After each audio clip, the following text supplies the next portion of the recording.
Magandang gabi sa ating lahat muli mga minamahal na mga kaibigan. Tayo po ngayon nasa ating ikalimang serye ng ating pag-aaral tungkol sa temang dahil sa pag-ibig. At kagabi po ay ating pong pinag-aralan at nilimi-limi ang katotohanan mula sa Biblia na kung saan ay tungkol po sa paglikha ng itong ating sanlibutan natin litirahan ngayon. Nakita po natin kagabi mga minamahal na mga kaibigan na ang ating mundong ginagalawan ay nilikha ng Diyos. Ito po ay nanggaling sa Diyos. Ito po ay nakatala sa Genesis 1:1. At ipinapakita po sa ating mga talata sa kagabi na ang ating sanlibutan na ginagalawan o yung mga bagay nating nakikita at mga pinag-aaralan dito sa sanlibutan ay nilikha ng Diyos ayon sa Kanya o sa pamamagitan ng Kanyang mga salita. At nakita po natin yung buong proseso ng paglikha kagabi. At ito po pinapakita po doon na sa unang araw ay nilikha ng Diyos ang liwanag at yung pong cycle ng umaga at ng gabi. Noong ikalawang araw, nilikha po ng Diyos ang mga langit, yung kung saan lumilipad yung mga ibon at yung eroplano na kung saan ay nakikita natin. Noong ikatlong araw ay nilikha naman daw po ng Diyos nilikha ng Diyos ang lupa at ang mga halaman nating nakikita sa mga panahon ngayon. Ikaapat na araw ay nilikha ng Diyos ang araw o ang ginawa niya ay nilagay niya into function o ginawa niyang silbing tanda ang araw, buwan at mga bituin. Okay? Yan po yung dahilan kung bakit sabi ko sa inyo kagabi kung bakit sa umaga ay nasasabi na nating araw kapag nakikita natin ang araw at sa gabi nasasabi natin gabi kapag nakikita natin ang mga buwan at mga bituin. Ang ikalimang araw ay nakita po natin mga minamahal na mga kaibigan na nilikha ng Diyos ang mga isda at ang mga ibon sa himpapawid. Ay kaanim na araw nilikha ng Diyos ang mga hayop at tayo po mga tao na kanyang minamahal. At ang ikapitong araw ay nilikha ng Diyos yung araw na kung saan ay siya ay dapat sambahin sa araw na iyon. Kung yun po ay kanyang itong ginawang banal, ginawa niya po itong yung bilang alaala tungkol sa kanyang paglalang. So makikita niyo po doon na kagabi nakita natin na nilikha ng Diyos ang ating sanlibutan, maging tayong mga tao sa loob ng literal na 7 araw. Okay? At nakita po natin din kagabi na upang matanggap natin ang katotohanan tungkol sa paglikha, ay meron tayong isang bagay na kailangan at yun po yung ating pananampalataya na nanggagaling sa Diyos. At nakita rin po natin kagabi mga minamahal na mga kaibigan yung mensahe ng paglalang sa atin. At yun po ay nasa-sum up sa Genesis chapter 31 verse 3 na ang pinakang summary po na tayo daw po ay minamahal ng Diyos ng walang hanggang pag-ibig. Ipinapakita po doon na sa lahat ng sitwasyon ng ating buhay ay nakikita ng Diyos ang ating kalagayan. Hindi niya tayo pinababayaan. At yun po ay parang alam niya lahat ng ating pangangailangan. Yan po ang isa sa mensahe ng paglalang. At pinapakita rin po doon ng Panginoon na kung tayo ay magkakaroon ng pananampalataya, kung tayo sasampalataya sa Kanya, ay yun po yung daan upang tayo magkaroon ng kaligtasan sa ating mga sarili. Ngayong gabi mga minamahal na mga kaibigan ay isa na namang napaka-espesyal na pag-aaral ang ating pag-aaralan. Ito po yung madalas na pinagtatalunan dito sa sanlibutan din ngayon na tungkol po naman sa pagkatao nating mga tao. Okay? Maraming nagsasabi na tayo ay nanggaling sa unggoy. May mga nagsasabi naman na tayo ay nanggaling sa isang selula na nag-evolve din na nag-evolve. Okay? May nagsasabi naman na tayo daw po ay bigla na lamang lumitaw. Kung pupuntahan natin yung alamat ng ni malakas at ni maganda, tayo daw po ay nanggaling sa isang malaking kawayan na tinamaan ng kidlat at tabiak at lumabas tayong mga tao. Ngayon tingnan po natin sa gabing ito mga minamahal na mga kaibigan kung paano ba tayo nilikha ng Diyos. Naset po o nagkaroon ng establishment kagabi mga minamahal na mga kaibigan na tayong mga tao ay nanggaling saan? Sa Panginoon. At sinasabi po sa Genesis chapter 1 verse 26 na tayo nilikha ng Diyos ayon sa kanyang wangis. Ngayon po pag-aaralan natin kung paano ba tayo nilikha ng Diyos. Ano ba yung mga sangkap na ginamit ng Diyos sa paglikha sa ating mga tao. Bigyan po natin ito ng detalye. At ang pamagat po natin pag-aaral ngayong gabi ay ang nilalang ng pag-ibig. Ang nilalang ng pag-ibig. Tayo po yung mga tao. Tayo po ay nilalang sa pag-ibig. Ngunit bago po tayo magpatuloy mga kapatid, tayo po ay manalangin muli. Mapagmahal po namin Diyos, sa gabing ito ay bubuklatin po na naman namin ang katotohanan na nagmumula sa inyo. Dasal po namin, Ama, na kami ay inyong patuloy na turuan. Patuloy niyo po kaming pagpakitaan ng kahabagan sa kabila ng kakulangan namin ng pananampalataya. At inihiling ko po dakilang Diyos na patuloy niyo po kayong maging gabay namin at buksan ang mga puso at isipan. Ipakita niyo po sa amin ang katotohanan tungkol sa aming pagiging tao. At tulungan niyo po kami, Panginoon, na ito ay paniwalaan At higit sa lahat, Panginoon, ito isang panatayanan na sa ganun po, Ama, kami magkaroon ng isang patuloy na malalim na relasyon sa inyo. Maraming salamat, dakilang Diyos, sa isang kasiguraduhan na kayo makasama namin sa gabing ito at hindi niyo po kami pababayaan sa pangalan ni Jesus. Simulan po natin. Kagaya po ng ginawa natin kagabi, ay magkakaroon po tayo ulit ng mga katanungan. Okay?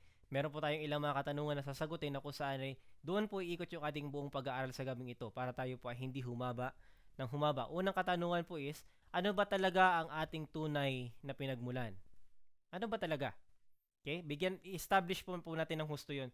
Kung nasimulan po natin kagabi, establish na po natin ngayon. Pangalawa, paano ba tayo nilikha ng Diyos? Pangatlo, saan ba pupunta ang tao kapag siya ay namatay? Kasama po yan sa pag-aaral natin. Dahil sa sangkap ng pag-aaral ay yung kung paano tayo nilikha ng Diyos at ano yung mangyayari sa atin pagkatapos sa ating mamatay. Pang-apat, ano ba talaga ang ibig sabihin ng salitang Espiritu sa Biblia?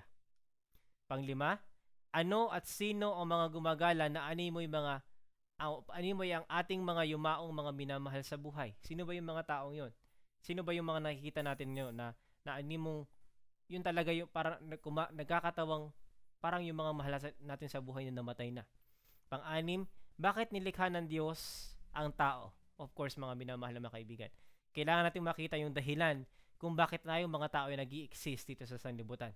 Pang-pito, ano ang naging epekto ng kasalanan sa plano ng Diyos para sa ating mga tao? Meron pong napakagandang plano ng Diyos para sa atin. Ngunit nung pumasok ang kasalanan, ito ay nasira. Ano ba naging isa pang epekto ng kasalanan, mga minamahal na mga kaibigan? Pangwalo, ano ang naging tugon ng Diyos sa naging resulta ng kasalanan? Ngayong gabi, mga minamahal na mga kaibigan, dyan po iikot ang ating pag-aaral ngayon. Simulan po natin. Una, ano ba talaga ang ating tunay na pinagmulan nating mga tao? Yan po yung sinasabi ko sa inyo kanina na tayo daw po ay nanggaling ayon sa teorya sa sanlibutan, tayo daw po ay nanggaling sa isang unggoy na kung saan sa pagdaan ng mahabang panahon ay nag-evolve hanggang sa tao ngayon, naging tao na kung saan tayo yun. Okay? So, yan daw po yung pinagmulan nating mga tao. Ngunit sabi po sa Biblia, sa Genesis chapter 1 verse 27, kagaya natin ang binasa kagabi, kaya't nilalang ng Diyos ang tao ayon sa kanyang sariling larawan, ayon sa larawan ng Diyos, siya nilalang. Siya'y kanyang nilalang na babae at lalaki. So, nilalang daw po ng Panginoon tayo mga tao ayon sa kanyang larawan, ayon sa kanyang wangis. At kung pag-aaralan po natin ng maigi o malalim ang Biblia na ito, mga minamahal na mga kaibigan, yung talatang iyon, makikita niyo po mga kapatid na yung sinasabi itong ayon sa larawan ng Diyos, ayon sa wangis niya, ay yung pong karakter ng Panginoon para sa atin. Ibig sabihin, doon pa lang ay makikita niyo kung gaano tayo ka-espesyal sa Diyos, na ultimo yung karakter niya ay ipinasa sa ating mga tao o ginawa o inilagay sa ating mga tao. Ganyan tayo ka-espesyal, mga minamahal na mga kaibigan. At nakita po natin doon na yung sa mga maging sa nakaraan nating pag-aaral na nung nilikha ng Diyos ang mga tao ay meron itong malalim na relasyon. Magkasama, kaya nilang kausapin ng Panginoon ng harapan sapagkat wala pang kasalanan. Ngayon, ito po yung ating pag-aaralan, pangalawang tanong. Paano tayo nilikha ng Panginoon? Ano ba yung proseso na ginawa ng Diyos sa paglikha sa ating mga tao? Sapagkat nung unang gabi na pag-aaralan lamang natin na tayo daw po nilikha ng Diyos ayon sa kanyang larawan. Ngunit ano ba yung proseso na ginawa ng Diyos nung tayo ay kanyang nilalang? So tingnan po natin ngayon, mga minamahal na mga kaibigan. Genesis chapter 2 verse 7. Sabi doon, at tinalang ng Panginoong Diyos ang tao, saan daw po? Sa alabok ng lupa. Diyan daw po tayo nilikha ng Diyos. Yung lupa na tinatapakan natin ngayon, diyan daw po tayo nanggaling. Yan po yung sinasabi ng Biblia. Diyan tayo hinulman ng Diyos. Pagkatapos na tayo po ay mahulman ng Diyos, makagawa siya ng korte ng tao sa lupa, ay hiningahan ang kanyang mga butas ng ilong, ang butas po ng ilong ni Adan, ng hininga ng buhay. At ano po nangyari? At ang tao ay naging kaluluwang may buhay. So, makikita niyo po yung proseso ng paglalang. Una, tayo po nilang sa alabok. Alabok plus hininga ng buhay, which is yung po yung espiritu na tinutukoy natin ngayon, na kapag sinasabi po sa Biblia na espiritu na may kinalaman sa ating mga tao, yun daw po yung hininga ng Diyos. So, alabok plus hininga ng Diyos, so espiritu equals kaluluwang may buhay. Ngayon, mga minamahal na mga kaibigan, maaari mong matanong sa iyong sarili na ano pala yung kaluluwa na alam mo yung madalas, maging yung lola ko sinasabi sa akin na huwag kang lalabas sa November 1 dahil makita ka ng kaluluwa. Okay? So, ang inisip ko all the while ay ito yung yung gumagala na espiritu na alam mo yung parang pag lumapit sa iyo ay malamig. Pero sinasabi po ng Biblia na ang kaluluwa daw po ay nagpe-pertain sa ating mga tao. Kapag daw po tayo ay kumpleto, tayo ay alabok at meron tayong hininga ng Diyos, tayo po daw ay tinatawag na kaluluwang may buhay. Tayo yun ngayon. Tayo yung kaluluwa na may buhay. At kapag binaligtad po natin yung paglalang, okay? Kapag tinanggal natin yung hininga, okay, ito po pala yung mga sangkap ng lupa tapos plus hininga ng buhay, ay magkakaroon daw po tayo daw po magiging buhay na nilalang. Ngayon, sasabi po dito sa malalim na pag-aaral, yung salitang kaluluwang may buhay daw po sa original na lengguwahe nito ay ito po ay tinatawag sa Hebrew word, tinatawag po itong nefesh. Okay? Sa Greek naman po ay suki, na kapag ito daw po ay nagpe-pertain sa mga tao, ito daw pong salitang nefesh at suki na ito, ang nagpe-pertain sa tao ay sila ay nasasaktan, nauuhaw, nagugutom, kumakain at namamatay. So mga kapatid, kung ang kaluluwa na kung saan ay pinaniniwalaan natin na yung gumagala dyan sa paligid pagkatapos na sila ay mamatay, bakit sila ay hindi nasasaktan? Bakit sila ay hindi nauuhaw? Bakit sila hindi nagugutom, kumakain o namamatay? O parang wala na silang kamatayan? Bakit? Dahil hindi po yun ang tinuturo ng Biblia. Ang turo po ng Biblia, ang kaluluwa na may buhay ay tayo po yung mga tao, mga minamahal na mga kaibigan. Tayo po yun na kung saan ay nasasaktan, umiiyak, nauuhaw, nagugutom, kumakain, at nagkakaroon ng kamatayan. So, yung kaluluwa may buhay po ay tayo na po yun. Yung ngayon, yung nakikita nyo po ngayon. At sabi po doon, ang kamatayan ng isang tao ay yun daw po yung pagbaliktad sa paglalang ng Diyos. Okay? So, ibig sabihin, kung alin man na mawala sa dalawa, kung sa oras na mawala ang hininga ng Diyos, mamamatay ang tao. Okay? So, ganun po ang mangyayari, mga minamahal na mga kaibigan. Yun po yung proseso ng paglalang sa atin ng Diyos. Tayo po nilikha ng Diyos sa alabok ng lupa.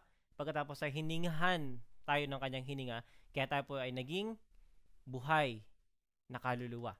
Ngayon, ang tanong po mga minamahal na mga kaibigan is, saan mapupunta ang tao kapag siya ay namatay? Okay? At ano ang kanilang magiging kalagayan? Okay? Dahil may mga movie ngayon, mga minamahal na mga kaibigan, na nagsasabi na bago sila mamatay, babalikan kita. May mga nagsasabi na magkita tayo dun sa langit o magkita tayo sa impyerno, magkita tayo sa purgatorio. Ngunit ang tanong ay, saan ba tayo pupunta mga minamahal na mga kaibigan sa oras na tayo mamatay? Ano ba ang ating magiging kalagayan bilang mga tao kapag tayo namatay?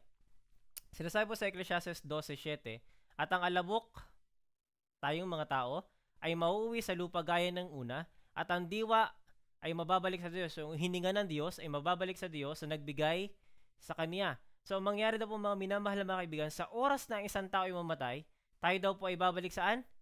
Sa lupa. At yung hininga ng Diyos ay ano mangyari? Gagala ba? Hindi. Kundi yun ay babalik diretso saan? Sa Panginoon. Babalik sa Kanya na nagbigay sa atin. So, ganun po ang mangyayari sa ating mga tao. Tingnan mo po natin sinasabi ng Biblia. Sabi po sa mga awit 146:3 and 4, huwag ninyong ilagak ang inyong tiwala sa mga pangulo, ni sa anak man ng tao na walang pagsaklolo. Ang hininga niya ay pumapanaw, siya ay nanunumbalik sa kanyang pagkalupa. Yan po ay nagpe-pertain sa ating mga tao ngayon. Na wag tayong masyadong kampante sa ating mga sarili na parang tatagal talaga ang ating buhay. Dahil sinasabi mo na po sa atin ng Biblia na sa oras na tayo mamatay, anuman ang kayamanan na meron tayo dito sa sanlibutan, anuman yung mga ari-arian, ganuman kalawak iyan, sa oras ikaw ay namatay, ikaw ay babalik sa lupa at hindi mo malalaman kung saan mapupunta ang mga ari-arian mo. At yung hininga ng Diyos ay binigay sa iyo, yan ay babalik sa langit.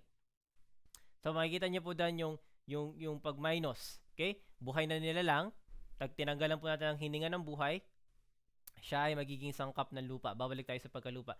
And by the way, mga minamahal na mga kaibigan, ayon po sa pag-aaral, ay may mga scientists na kung saan ay pinag-aralan po yung naagnas na katawan ng tao. Ang ginawa po nila, nung pinag-aralan nila yon, kumuha sila ng example, tapos tinignan nila kumuha sila ng example na naagnas sa katawan ng tao, tapos kumuha sila ng example ng lupa. Nung kinumpara nila yung elemento na nasa loob ng dalawang iyon, ay magkapareho lamang.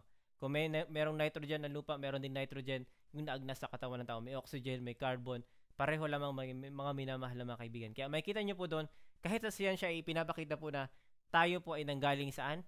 Sa alabok kung saan tayo kinuha ng Diyos. Okay?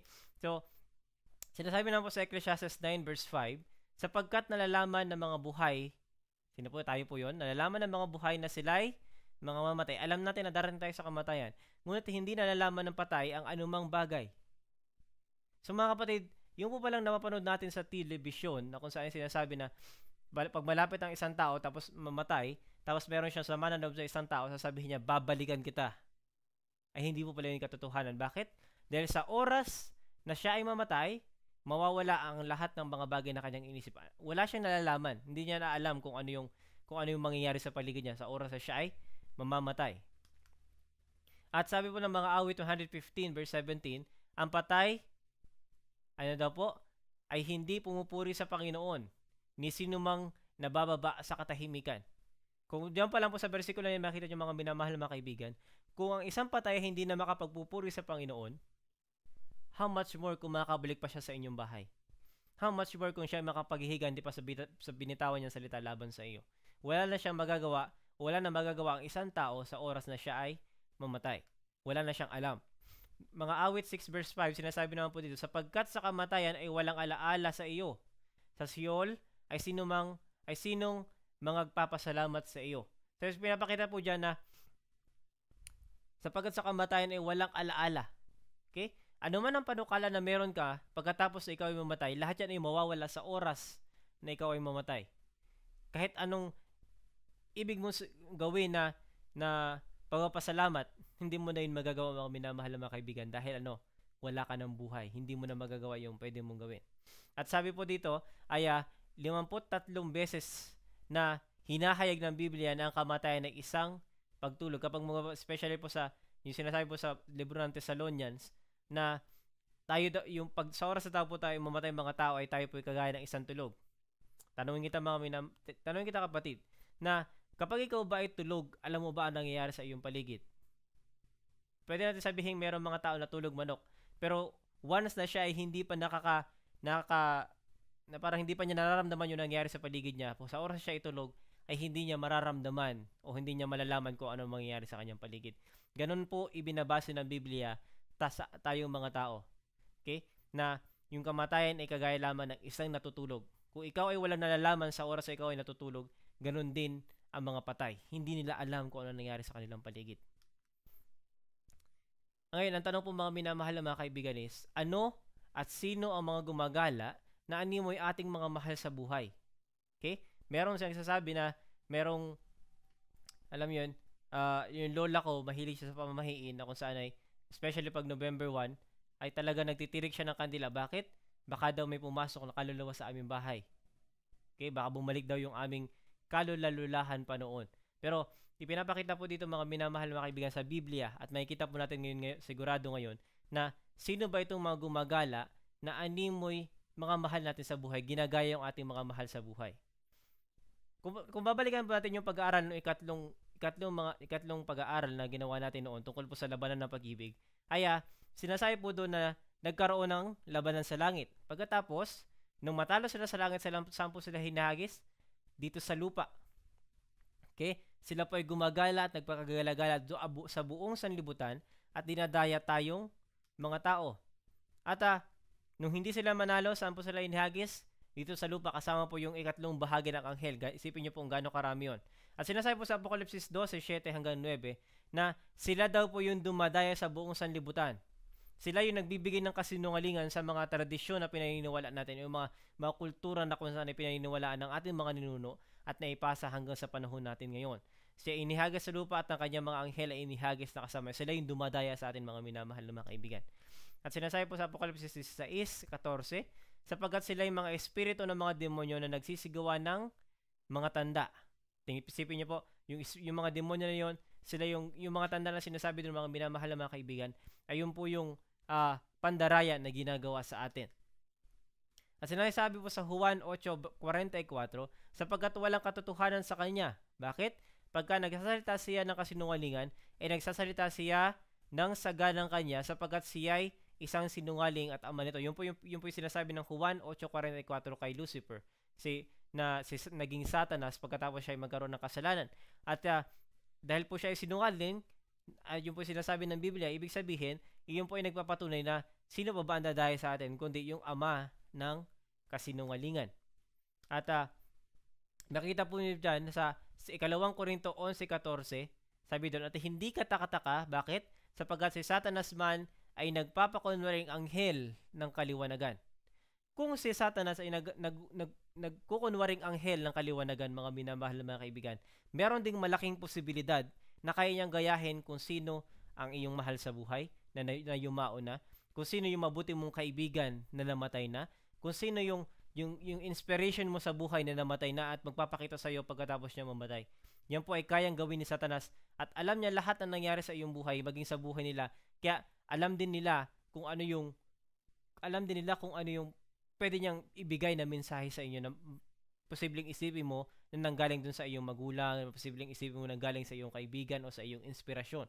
So, kung makikita niyo mga minamahal na mga kaibigan, si Lucifer, yung mga tao na yon, yung nagpapagalagala, si Lucifer at ang kanyang mga anghel na kanya nadaya, sila yung mga nagpapagalagala at dinadaya tayong mga tao at ipinapakita sa atin na parang itinuturuan tayo ng mga teorya na tayong mga tao sa oras na tayong mamatay ay may posibilidad pa tayong mabuhay na kagaya ng paggalagala ng mga espiritu. Pero hindi po yun ang sinasabi ng Biblia. Bakit?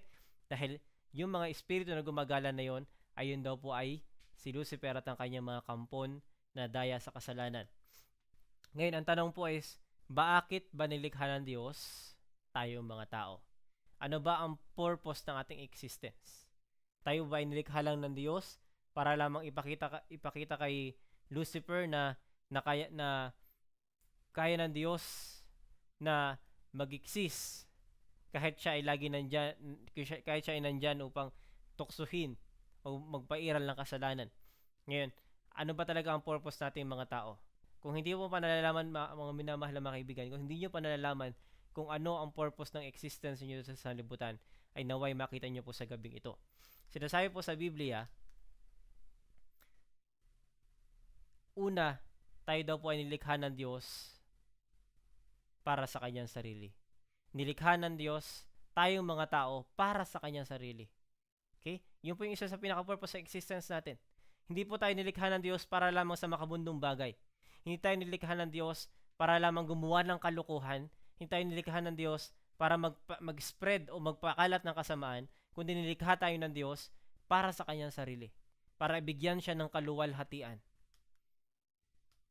At sinasabi po yun sa Genesis 1:27, at kaya tinilang ng Diyos ang tao ayon sa kanyang larawan o sariling larawan, ayon sa larawan ng Diyos, siya nilalang, sila ay kanyang nilalang na babae at lalaki. Isipin niyo po doon, nilikha tayo ng Diyos ayon sa kanyang larawan, ayon sa kanyang wangis. Ibig sabihin, ipinapakita po doon mga minamahal na mga kaibigan na doon pa lang makikita niyo na po doon na ang pinaka-purpose natin mga tao ay ipahayag kung sino ang Diyos. Dahil tayo nilalang ng Diyos para sa kanyang sarili, ipinapakita na isa sa purpose natin mga tao ay tayo ay nilikha niya para ipakita sa buong sanlibutan kung sino ang Diyos sa pamamagitan ng karakter natin. Kagaya po ng sinasabi sinabi ko sa inyo kanina na kapag sinabing wangis ng Diyos o larawan ng Diyos, ito po ay nagpe-pertain sa karakter niya. Yan po yung isa sa pinaka-purpose ng paglikha sa ating mga tao. Pangalawa, tayo daw po ay nilikha para sa pakikipagrelasyon. Para sa daw po? Pakikipagrelasyon. Yung bang hindi tayo yung tao na loner. Hindi tayo nilikha ng Diyos para magsulo sa buhay. Hindi tayo nilikha ng Diyos para tayo ay magsarili o maging makasarili. Kundi nilikha tayo ng Diyos para tayo ay makipagrelasyon o makihalubilo sa mga tao. Kaya nga sinasabi po yung kasabihan na no man is an island. Okay? So nilikha tayo ng Diyos para makipagrelasyon. Saan po nakasulat yun? Yun po yung nakasulat sa Genesis 2:18. At sinabi ng Panginoong Diyos, hindi mabuti na ang lalaki ay mag-isa. Siya ay ilalalang ko ng isang katulong niya. O sa ibang salin po ay kasama o kabalikat na kasama niya. At kung makikita nyo mga minamahal na mga kaibigan, ito, yung talata pong inabinasa natin kanina is tungkol po yan sa nung makita ng Diyos yung pangangailangan ni Adan na kailangan niya ng kasama sa buhay. Dahil nung panahon na kung saan nung pagkalikha kay Adan, nung makita niyo mga hayop, pinangalanan niyo yung mga hayop, ito ay ibon, ito ay aso, ito ay kabayo, ito ay giraffe, ay nakita niya na bakit wala man lamang akong kasama. Parang wala akong kapareho sa mga nakita ko ngayon. Ang ginawa ng Diyos para makita ni Adan na kailangan niya ng kapareha. At sa oras na malaman yun ni Adan, na makikita niya yung pangailangan na siya ay lalapit sa Diyos. Nung makita ng Panginoon na nakita ni Adan na kailangan niya ng kasama sa buhay, ay doon niya ginawa si Eva. At kung mabasahin niyo po in Genesis chapter 2, ay kinuha daw po si Eva sa katadyang ni Adan, at ito po ay ginawa niyang isang babae. So, pangalawang purpose sa paglikha sa ating mga tao, tayo po ay nilikha ng Diyos para sa pakikipagrelasyon. Hindi po natin kailangan maging loner. Hindi natin kailangan na maging, alam mo yun, yung makasarili sa buhay. Kundi isa sa purpose na nilikha sa atin ng Diyos is para tayo makihalubilo, makiisa, makisama, hindi para lamang maging makasarili sa ating mga sarili. Makita niyo po, sa pangatlong purpose po ng paglikha sa atin ng Diyos, nilikha tayo upang maging tagapamahala ng kalikasan. Saan po makikita? Genesis 1:26. At sinabi ng Diyos, dalangin natin ang tao sa ating larawan ayon sa ating wangis at magkaroon sila ng kapangyarihan sa mga isda sa dagat at sa mga ibon, sa impapawid at sa mga hayop at sa buong lupa at sa bawat umuusad na nagsisiusad sa ibabaw ng lupa. So mga minamahal na mga kaibigan, ang isa sa mga unang trabaho ng ating unang mga magulang noon ay pangalagaan itong buong sanlibutan. Yan po yung isang purpose natin. Isa po sa dahilan kung ba tayo nag-i-exist sa sanlibutan is alagaan po natin kung ano yung bagay na ibinigay ng Diyos sa atin.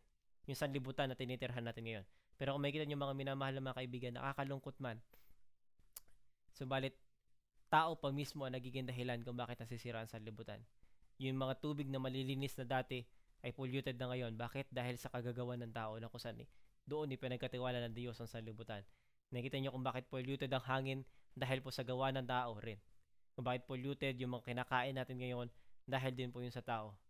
So mga minamahal na mga kaibigan, yung tao na kung saan ay pinagkatiwalaan ng Diyos na alagaan ng sanlibutan, ay siya na yung una na sumisira dito.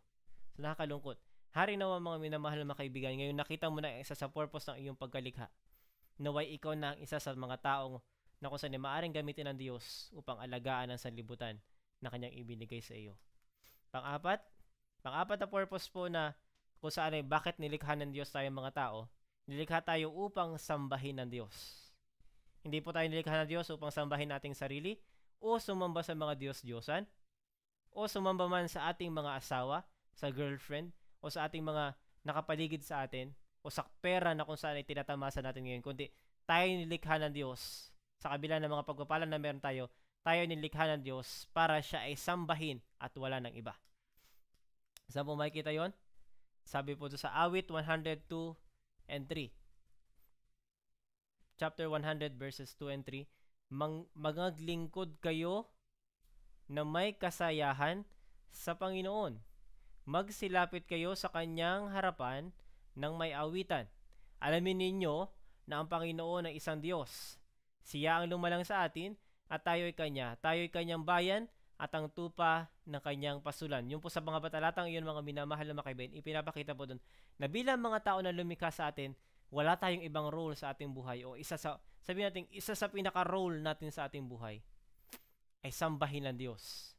Ipakita sa buong sanlibutan na ang Diyos lamang ang dapat sambahin at wala ng iba. Hindi natin kailangan ng mga Diyos-Diyosan, kundi ang purpose natin ay sumamba lamang sa Diyos.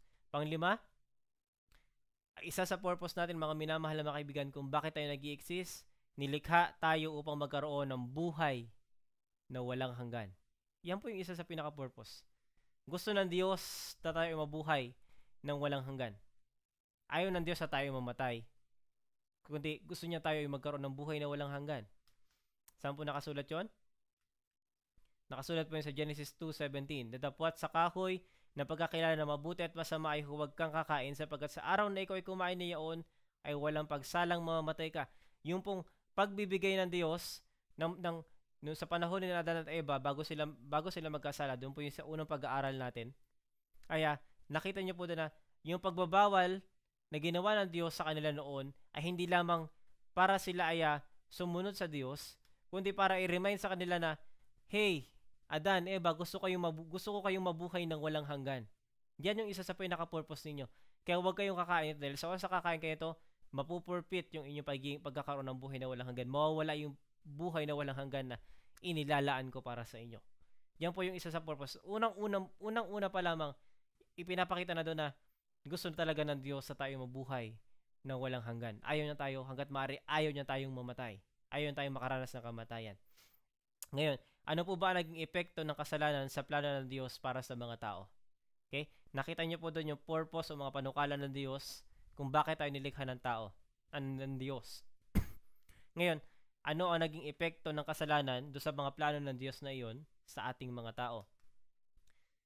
Ito po yung naging epekto kagaya nating unang mga pag-aaral. Nagkaroon tayo ng takot, pagkabalisa, kawalan ng kapanatagan, damdaming makasalanan, damdaming walang saysay ang buhay, kalungkutan, ang pinaka-worst, kamatayan. Ngayon, ano ang naging tugon ng Diyos sa resulta ng kasalanan? Ano yung ginawa niyang paraan para tayo ay magkaroon ng pagkakataon muli na mabalik sa original na purpose ng pagkalalang sa atin? Nakita niyo po doon sa mga nakarang pag-aaral natin ay pinadala niya si Jesus na kung saan naglikha sa atin, namatay sa cross ng Kalbaryo at muling nabuhay sa ikatlong araw.